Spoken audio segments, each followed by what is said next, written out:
अस्सलाम वालेकुम नाज़रीन। बजट 2024 जो है वो दे दिया गया है, पेश कर दिया गया है कौमी असम्बली के अंदर। और बजट 2024 भी पाकिस्तान के पिछले तमाम बजट्स की तरह आवाम के लिए कोई अच्छी खबर नहीं लेके आया।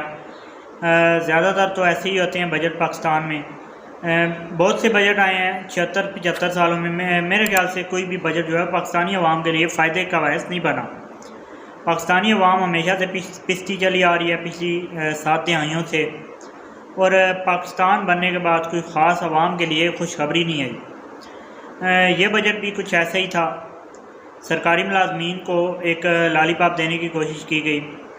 उसके अलावा जो आम मुलाजमीन हैं, जो अवाम है पाकिस्तान की, उनके ऊपर भी बहुत से टैक्सेस लागू किए गए हैं। तो मेरे ख्याल से कोई ऐसी चीज़ नहीं होगी जो सस्ती हुई है। तमाम तर अशिया को महंगा किया गया है हर साल की तरह। जैसे कि हर साल बजट के अंदर तमाम तर अशिया को जो है महंगा किया जाता है। कोई चीज़ जो है पाकिस्तान के अवाम के मुफाद की नहीं होती, बल्कि ज़ाती मुफाद को जो है वो तरजीह दी जाती है। बजट 2024 भी यही कुछ कर रहा है, यही कुछ लेके आया पाकिस्तान के अंदर। सरकारी मुलाजमीन की तनख्वाहों में 20% इजाफा तो किया गया है, साथ टैक्सेस का उतना ही अंबार जो है वो आवाम के ऊपर डाल दिया गया है। सीमेंट महंगा कर दिया गया है। इलेक्ट्रिक, हाइब्रिड और तमाम तर जो गाड़ियाँ हैं वो महंगी कर दी गई हैं। इंपोर्टेड अशिया महंगी कर दी गई हैं। और तमाम तर पेट्रोल के ऊपर 20 रुपये लेवी जो है वो ऐड कर दी गई है, जो कि साल भर में आहिस्ता आहिस्ता से आवाम के ऊपर लागू कर दी जाएगी। वज़ीर ख़ज़ाना ने ऐसा कहा है। पाकिस्तान का सबसे बड़ी पाकिस्तान की एक ही सरकारी जो एयरलाइन है PIA, उसकी निजकारी का ऐलान कर दिया गया है। पाकिस्तान के 3 बड़े शहरों के एयरपोर्ट्स, गुज़िश्ता वीडियो में मैंने बात की थी कि आउटसोर्सिंग क्या होती है। 3 बड़े एयरपोर्ट्स को आउटसोर्स कर दिया गया है, कर दिया जाएगा। उसका ऐलान किया गया है कि लाहौर एयरपोर्ट, कराची एयरपोर्ट और इस्लामाबाद एयरपोर्ट जो है वो तीनों एयरपोर्ट्स को आउटसोर्स कर दिया जाएगा कुछ चंद माह के अंदर। पंजाब में पहले से स्कूलों को जो है वो आउटसोर्स किया जा रहा है, बेचा जा रहा है, ठेके पे दिया जा रहा है।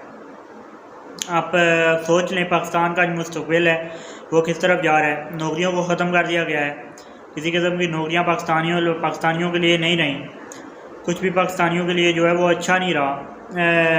हुकूमत जो है वो अपनी नाकामी को एक तरह से तस्लीम कर चुकी है ये निजकारी के बाद, क्योंकि हुकूमत ने तस्लीम किया है कि हम लोग नहीं चला सके, बाहर के लोग हैं वो आएँ और ये हमारे इदारे जो हैं वो नहीं चलाएँ।